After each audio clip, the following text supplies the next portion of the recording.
I've been with Caleb for 5 years, officially dating for 3. We didn't meet on Tinder or Hinge or any of those dating apps. No, our story sounds like a movie script. I was taking an art workshop, and Caleb was in charge of moving art.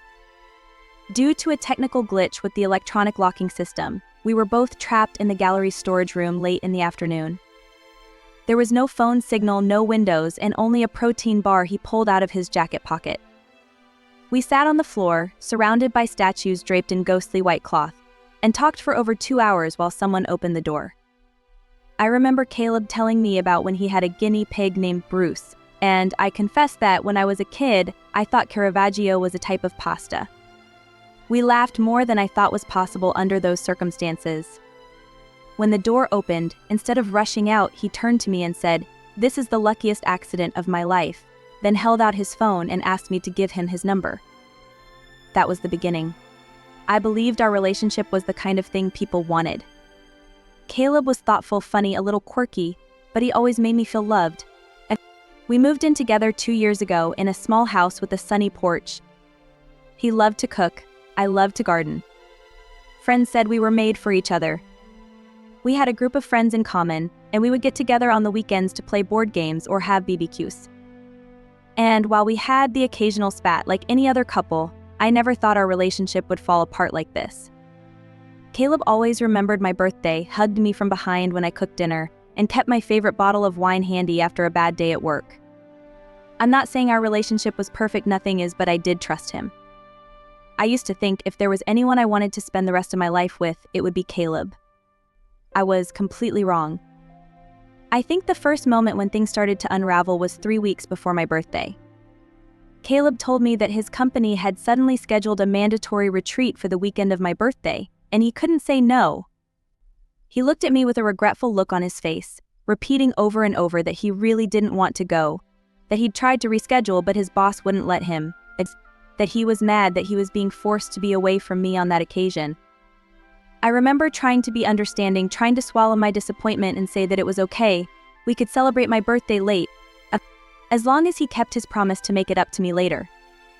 Caleb hugged me and said that when he got back we'd go somewhere private, maybe a little trip like we used to in the mountains, just the two of us, no friends, no work. I believed him. I had no reason not to. The night before he left, I helped him pack his things, his laptop, his work clothes, and the light-colored t-shirts his company made him wear to team-building activities. He handed me a small box, an early gift. He said, a pair of dainty silver earrings I'd once admired in a store. "I wish I could stay," Caleb said, kissing my forehead and pulling my suitcase away. I stood at the door, sending him off with a smile and the foolish belief that I was in love with the right person. My birthday weekend passed quietly. I didn't go out or do anything, just ordered takeout, watched 2 seasons of a new series, and FaceTimed my parents. My mom asked if Caleb was doing anything special for me, and I just smiled and told her about the retreat. She was quiet for a moment, but I didn't notice. If I'd looked more closely, I might have seen something in her eyes, a flicker of confusion. But I didn't suspect anything until Kayla's text message came Monday afternoon. "Call me when you're free," she said. "Something's weird." I called back right away, thinking it might be something trivial. But Kayla started by asking, "Is Caleb home?" Then she told me about an Instagram story she'd stumbled across from a friend of a friend. A short video from a resort pool, nothing special, until she looked closely and noticed 2 people sitting in the back row. "I swear it was Caleb and Madison," she said. I remember the moment my heart felt like it was being squeezed. It's Madison, my real sister. She sent me the video. Just 10 seconds. So clear. Caleb and Madison in swimsuits, Caleb with his arm around her shoulders, stroking her back, both of them smiling brightly like there was no one else in the world. I knew right then.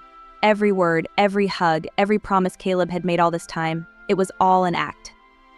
And I was just the longest lost audience member in that show. I don't remember how many times I watched that video, but it was definitely too many. 10 seconds. Just 10 short seconds that shattered 5 years of trust. I replayed Kayla's story over and over again, each frame stabbing into my heart like cold knives.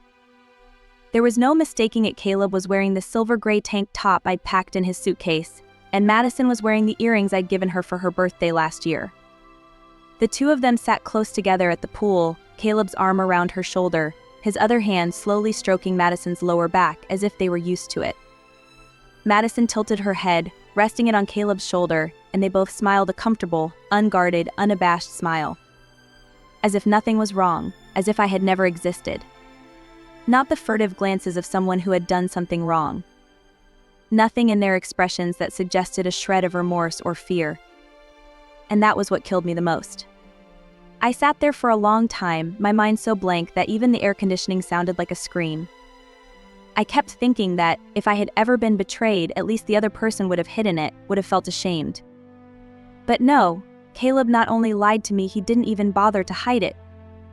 And if Kayla hadn't stumbled across the story from an unfamiliar account, at that exact 10-second moment, I probably would never have known. I would have continued to live in the illusion that the man I loved was on a boring retreat with his coworkers, when in reality he was using my birthday money to go on vacation with my own sister. As soon as my hands stopped shaking enough to type, I opened our joint bank account. There was a $1,200 cash withdrawal on the Friday before his business trip.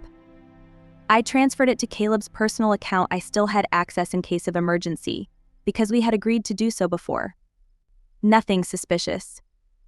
But then it hit me my grandmother had sent me $800 in cash for my birthday, like she did every year, and I'd put it in my wallet to deposit at the bank the next day.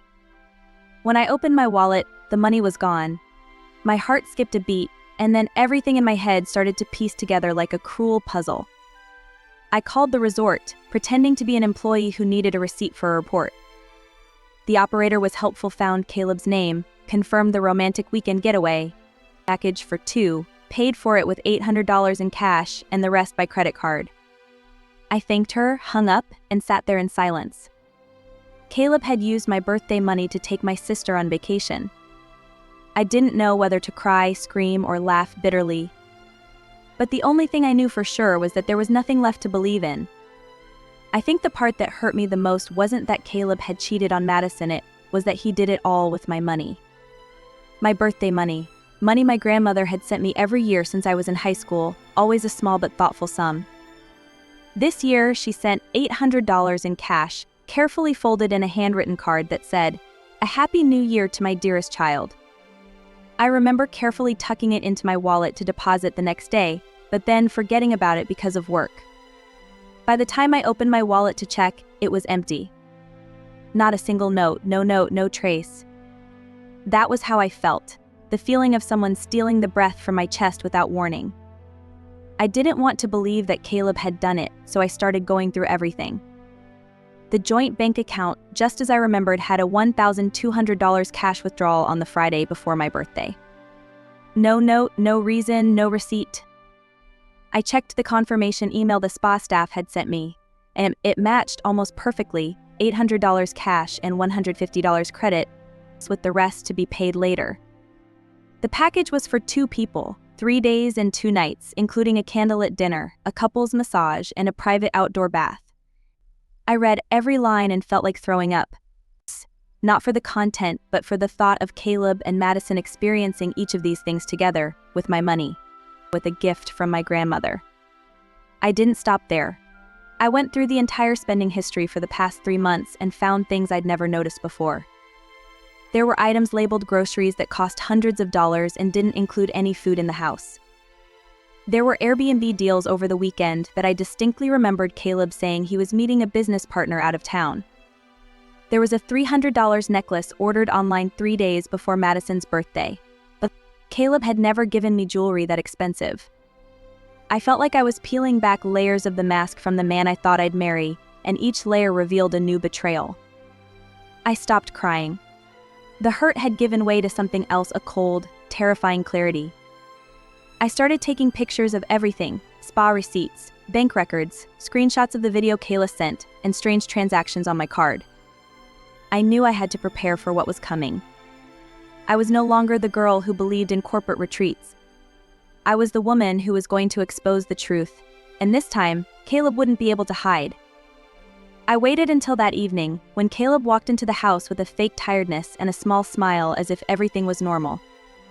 He put down his bag, pulled out a box of expensive chocolates and a small bottle of wine, and spoke as if he were recounting a boring business trip, long conferences, noisy colleagues, and inane team building.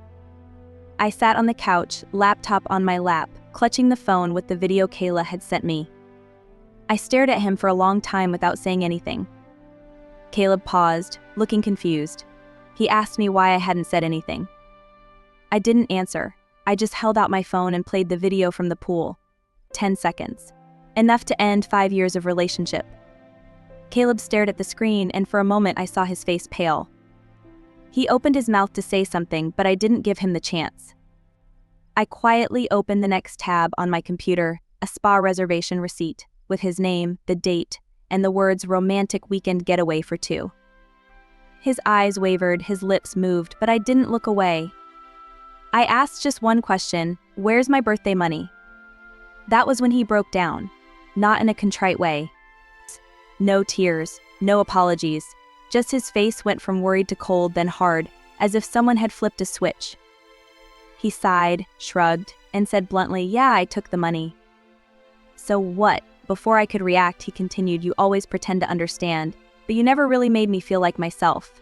Madison at least knows how to make a man feel valued."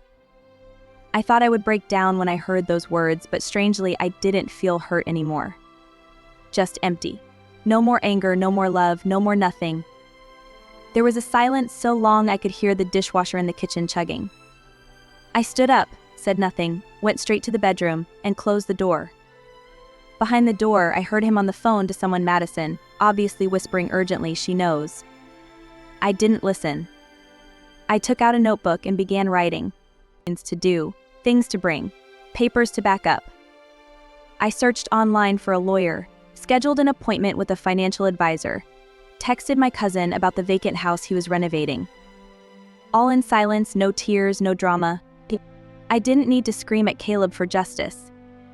I needed to make a clean exit, and I would do it in a way that would leave him no time to react. I waited until Wednesday, when Caleb had to leave for a real company conference, a 3-day trip to another city, not a lie this time. I'd checked his email when he'd left his computer open in the living room, clearly seeing his plane ticket and company invitation. So I knew this was my only chance to disappear without being stopped. During the previous 2 days, I had silently packed everything that belonged to me: personal papers, necessities, clothes, a few gifts with special meaning, and my grandmother's reading chair, the only thing in this house that still made me feel like something was mine. I had no big furniture, no television or furniture. I needed nothing but things with a soul. When Caleb dragged his suitcase out the door that morning, he didn't kiss me goodbye. We hadn't spoken in 3 days, and he didn't seem to care. As soon as the door closed, I sprang to my feet like someone whose handcuffs had just been released. I loaded my things into the car parked in the basement and drove straight to the empty house of my cousin Jason, the only person I trusted enough to tell him what I was going through. He didn't ask much, just said, "You can stay as long as you want. Tell me if you need anything." The house was still under construction, but it felt like a shelter from the storm. I stayed there all night, sitting among the suitcases and boxes, turning on a small nightlight, and began writing my final letter to Caleb. It's not to justify, not to blame, just to finish. The next morning, I returned to the old house for the last time. Everything was just as he had left it, the kitchen unwashed, his coat draped over the back of a chair, and the blanket still smelled of familiar laundry detergent. I put the letter on the kitchen table, along with a full copy of the spa receipt, a screenshot of my Instagram story, my bank statements, and a list of the things I had brought so he wouldn't have an excuse to say I had stolen anything. On top was a handwritten note: "You said I couldn't keep a man. But apparently your sister couldn't keep me either. And the rest of my life, no one else wants to keep me." I left the ring, the keys, and didn't look back. Not a goodbye, not a tear. When I walked out of that house, I was no longer the woman who had been lied to. I was the one who had chosen to end it. And for me, that was enough. I didn't contact anyone in my family right after I left. Not because I wanted to keep it a secret, but because I didn't know where to start. I sent my mom a brief text, attaching only a screenshot of the curt apology Madison had sent me the day I disappeared from our shared house. "I'm sorry, it just happened. I didn't mean to." No explanation, no real remorse, just a blatant invasion. I didn't reply, just forwarded the text to my mom with the line, "Ask Madison what this is about." Less than an hour later, my phone was buzzing with missed calls from my mom, from my dad, and from my brother, Robert. I didn't answer, just sat there watching the names pop up like a string of memories. Family dinners, holidays, Madison whining to wear my dresses as a kid, and the times I defended her when her parents scolded her for bad grades or being irresponsible. It all seemed to have turned to dust in a matter of days. Finally, when my mom called for the 14th time, I answered. She was crying, her voice shaking as if she'd just witnessed a nightmare. Madison had confessed everything. That her relationship with Caleb had started accidentally after Caleb drove her home from a friend's party. That it started with text messages, then furtive meetings, and then it went too far. Mom said she couldn't believe it, not just because of the affair, but because it was my sister. The person who called Caleb her future brother-in-law, the person who sat next to me at my birthday party last year, and asked, "When do you think you two are going to get engaged?" Mom asked me if I was okay if I needed her to come. I said no. I just wanted peace. My dad was different. He called only once. When I picked up, he didn't say much. Just asked, "Are you okay?" I don't know why, but when I heard my dad's voice so calm it was deafening, I burst into tears. Not because of the pain, but because his silence carried a heavy disappointment. He wasn't angry at me, but I knew his heart was breaking into pieces like mine. A few hours later, the family group chat exploded. Madison texted everyone, trying to make herself look like the victim. We didn't mean to. We're hurting too, but Robert, my brother, wasn't going to let that go. He replied, flat and icy, "You're not hurting as much as she is. And don't expect this family to ever consider you a part of it again." My mom sent a series of shocked emojis and said nothing more. And my dad, for the first time in his life, sent a single message to the group, "I'm deeply disappointed." I left the group chat after that.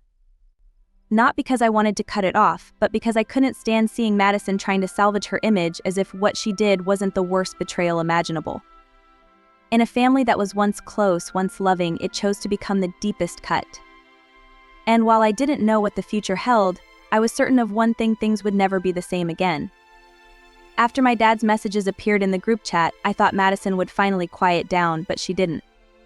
She continued to message me privately from unknown numbers, constantly changing her number whenever I blocked her. Sometimes she played the victim, sometimes she acted contrite. I didn't respond. There was nothing more to say. But the surprise came from Caleb. About a week after I left our shared home, my lawyer told me that he had contacted the office, asking to negotiate a settlement as soon as possible. Not by phone, not through me, but directly through legal channels. That made me wary. He wasn't the type to make concessions unless there was a reason. And I soon learned why. 2 days later, I got a text message from a number I didn't have in my contacts. It simply said, "Please don't list adultery as the reason for separation." Please. I didn't have to guess to know it was Caleb. I didn't reply, but I forwarded the message to my lawyer. And just as I thought, Caleb was worried. His company had a strict code of conduct about personal relationships, especially for executives. A separation that included an affair with a relative of his girlfriend could seriously jeopardize his position and his career prospects. I heard his boss had heard about it somewhere, and HR was considering an internal investigation. Then one day, I got an email from Caleb's own legal department, a polite but cryptic email asking if I could confirm that the rumors about Caleb's personal relationships were true. They said it was part of an ethics review process. I forwarded the whole thing to my lawyer, and she drafted a brief, neutral but comprehensive response, confirming that I had filed for divorce with ample evidence of the infidelity, including screenshots, statements, and a direct confession from Caleb. We attached a redacted copy of the vacation receipt and an Instagram video with just the background, as needed. I'm not sure exactly what happened next, but 2 weeks later, my lawyer reported that Caleb had withdrawn his offer entirely, no longer asking for confidentiality, no longer objecting to the division of assets. He had only asked to withdraw quietly, hoping that nothing would become public. Then, on a Monday morning, I received one last text from Madison, this time from her friend's number, "You won. He's out of a job. Just fired this morning." No exclamation point, no emotion. I read that line over and over again, and I felt no sense of satisfaction. In fact, I felt nothing. Not joy, not sadness. Just a different kind of silence, the silence of slow but sure justice. Caleb had thought he could lie, deny, and leave me to suffer alone. But in the end, he didn't just lose me. He lost everything. I think the most ironic thing is that Caleb only really started wanting to get back when he had nothing left to cling to. After losing his job, his reputation, and even the illusion of a relationship with Madison, who, according to rumors, had temporarily broken up with him because she couldn't handle the pressure from family and society, Caleb suddenly became a completely different person. Or rather, back to the original version of me I loved, gentle, apologetic, speaking softly as if he didn't want to scare me. He started texting again, this time not with the challenges and accusations of the early days after everything fell apart, but with phrases like "I miss you, I was wrong." If I had the chance to make it right, I would do anything. I didn't reply, not because I was playing the silent revenge game, but simply because I had nothing left to say. What I needed to say was wrapped up in the note I left on the kitchen table the day I left. And from that moment on, all my connections with Caleb ended. He didn't give up easily. One time he even came to my cousin's house, stood outside the car for a while, then left when he didn't see my car parked.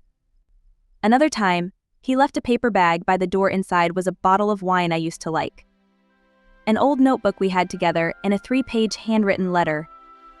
I read it all, every line, and then I folded it up and threw it all in the trash without hesitation. I didn't need his belated apologies when he only sought them after all other avenues had been closed. Love isn't a life preserver for someone who has drowned themselves. By then, I was dating someone new, a pediatrician I met through a mutual friend. His name was Ryan. He didn't ask too many questions, didn't push me to tell him everything, just was there, quiet and kind in a way I thought no longer existed. We took it slow, very slow. Coffee dates, aimless walks in the park, and awkward silences together. I didn't tell Ryan about Caleb at first, but then one day I did, as briefly as I could. He just looked at me and said, "Thank you for sharing. But there's no need to rush. Let's take it slow." And it was that slow that Caleb never gave me. He only took, never listened, and now, as he tried to reclaim what he'd lost, the person standing before him was no longer the person I had been. This is me now, having come out of the pain, knowing what peace is, and most importantly, no longer loving him. Caleb texted one last time, "I will wait. I won't give up." I looked at the message, put the phone down on the table, and smiled a light smile, not angry, not hurt, not waiting for anything more. Because my silence now isn't sadness. It's closure. Complete. I don't know exactly when I woke up in the morning and stopped feeling the heaviness in my chest, but I remember one day when I made coffee, I opened the windows to let in the sunlight and realized I hadn't thought about Caleb all day. Not because I was trying to forget, but because in the normal flow of small things like organizing the closet, doing the dishes, going to the grocery store, and cooking a meal for myself, the old pain began to recede, giving way to something new. Not joy exactly, but definitely relief. I'd moved into my own apartment almost 2 months ago, a small but light-filled space with a balcony that had room for 2 potted plants and a chair I'd brought from my old house, my grandmother's reading chair. I used the money I made back from the watch Caleb had ordered on our joint account to buy some used furniture on Marketplace, repainted the cabinets, assembled a desk, and hung string lights in the windows. For the first time in a long time, I felt like everything around me was truly mine, not something common that I had to share or give up. I learned to cook again. No more rushed meals for 2, or trying to please someone else's taste buds, but dishes I really wanted to eat. When I failed, burned the pot, or oversalted, I just laughed, threw it away, and started again. I learned to sit alone in a coffee shop without feeling lonely, learned to refuse invitations without feeling guilty, learned to say no without needing a reason. And most importantly, I learned to look at myself in the mirror without asking, why did someone betray me? I no longer needed answers. Because that betrayal did not define my worth, and it no longer had the power to hurt me again. Ryan, my new boyfriend, was always patient.